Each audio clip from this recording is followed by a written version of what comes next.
నమో నారాయణాయ. ధనుర్మాస పుణ్య సమయంలో శ్రీ ఆండాళమ్మవారు రచించిన తిరుప్పావై 30 పాశురాలు భక్తితో వినేవారికి శ్రీమన్నారాయణ కృప తప్పక లభిస్తుంది. శ్రీరంగనాథాయ నమః. గోదాదేవ్యే నమః. ధనుర్మాసంలో తిరుప్పావై పాశురాలు పఠించే వారికి సక శుభములు కలగాలని శ్రీమన్నారాయణ్ణి ప్రార్థిస్తున్నాము. తిరుప్పావై 7వ రోజు 7వ పాశురం.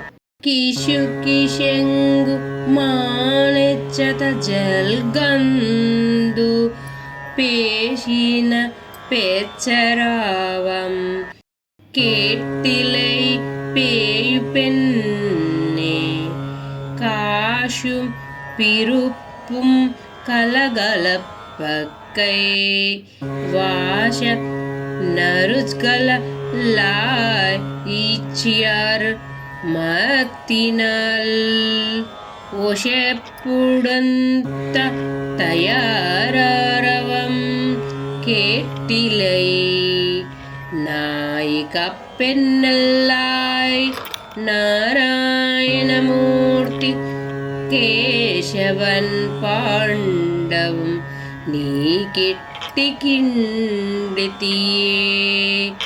తేషముడే యాయ్ తిరవేలోరెంబవాయ్.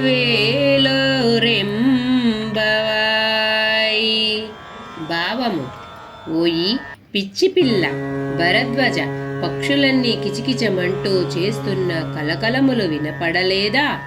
అదిగో సువాసనలు వెదజల్లుతున్న కురులు గల ఆ గోపకాంతలు తాము ధరించిన ఆభరణాలని ధ్వనించేట్టుగా చేతులు త్రిప్పుచు కవ్వాలతో పెరుగు చిలుకుతున్నారు. ఆ ధ్వనులేవి వినబడలేదా? నీవు మాకు నాయకురాలివి కదా, భగవద్ విషయానుభవం నెరిగిన దానవు. సాక్షాత్తు శ్రీమన్నారాయణుడే ఇప్పుడు శ్రీకృష్ణునిగా మన భాగ్యం కొద్దీ అవతరించాడు. మన కొరకే కేశి మొదలైన రాక్షసులను చంపి మన కష్టాలను గట్టెక్కించాడు. మనమంతా అతనికి కృతజ్ఞులమై అతని గుణగానం చేస్తున్నాము. అయినా వానిని వింటూనే ఇంకనూ పడుకొని ఉంటివే. మేము పాడే ఈ పాటల ఆనందంతో నువ్వు మెరిసిపోతున్నావులే.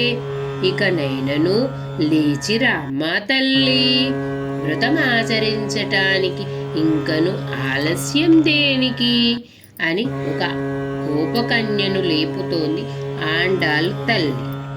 ధనుర్మాసంలో ప్రతిరోజు తిరుప్పావై వినడం శ్రీమన్నారాయణికి ఎంతో ప్రియం.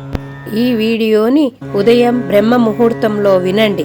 సర్వభక్తి ఛానల్ని సబ్స్క్రైబ్ చేసి ఈ పుణ్యాన్ని ఇతరులతో పంచుకోండి.